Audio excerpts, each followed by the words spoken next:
பரிசுத்த நாமத்திற்கு மகிமை உண்டாவதாக. இன்றைய வசனம் சங்கீதம் 18:28.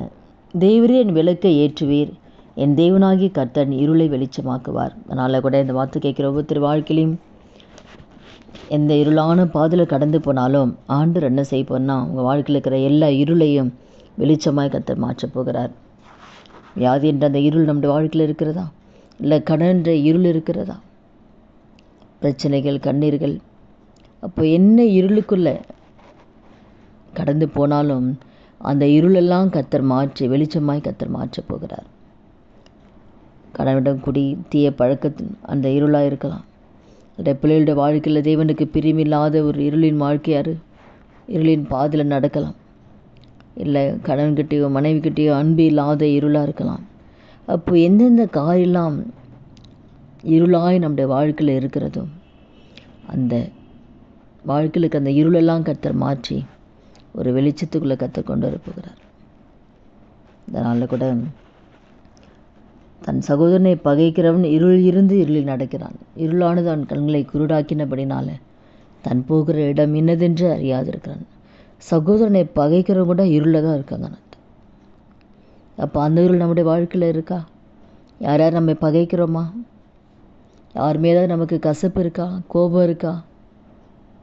சகோதரனை பகைக்கிறவங்க அவங்க இருளில் தான் இருக்காங்க. அப்போ அந்த இருளையும் ஒளியில் இருக்கேன் என்று சொல்லியும் தன் சகோதரனை பகைக்கிறவன் இதுவரைக்கும் இருளில் தான் இருக்கிறான். அந்த இருளில் யாரெல்லாம் நம்ம இருக்கிறோம்? யார் எந்த சகோதரன் நம்ம பகைக்கிறோம்? ஏன் நம்ம இருதயத்தில் கசப்பு, கோபங்கள்?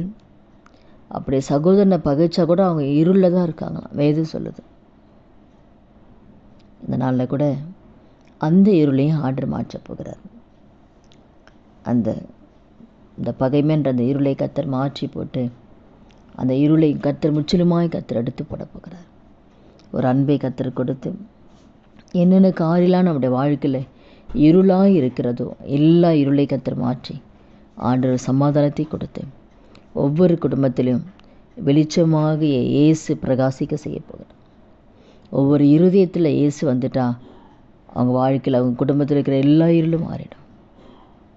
அதனால் இந்த வார்த்தை கேட்குற ஒவ்வொருத்தர் வாழ்க்கையும் எந்த பாதையில் எந்த இருளான பாதையில் கடந்து போனாலும் இந்த நாளில் அதெல்லாம் கர்த்தர் மாற்றி உங்கள் வாழ்க்கையில் இனி வருகிற நாட்களில் ஒரு பிரகாசமான ஒரு நாட்களுக்குள்ளே தேவன் கொண்டு போக போகிறார்.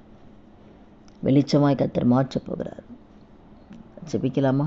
துதிகள் மத்தியில் வாசம் செய்ய நல்ல தகப்பனே, இயேசுவின் நாமத்தில் நம்ம சமூகத்தில் வருகிறோம். இந்த வார்த்தை கேட்குற ஒவ்வொருத்தர் வாழ்க்கையிலும் எந்தெந்த இருளின் வாழ்க்கையில் இருளின் பாதையில் பிள்ளைகள் கடந்து போனாலும் எல்லாவற்றும் இருளின் பாதையிலிருந்து கர்த்தர் விடுதலை கொடுத்த ஆண்டவர், நீங்கள் கொடுத்த வார்த்தையினுடைய இருளை வெளிச்சமாய் கர்த்தர் நீங்கள் மாற்ற போகிறீங்க. அதற்காக நாங்கள் நன்றி செலுத்துக்கிறோம்ப்பா. ஒவ்வொரு குடும்பங்களை கர்த்தர் ஆசீர்வதிங்க. இயேசு கிறிஸ்து நாமத்தில் ஜெபிக்கிறோம் நல்ல பிதாவே, ஆமென். கர்த்தர் நாமத்துக்கு மகிமை உண்டாகுது.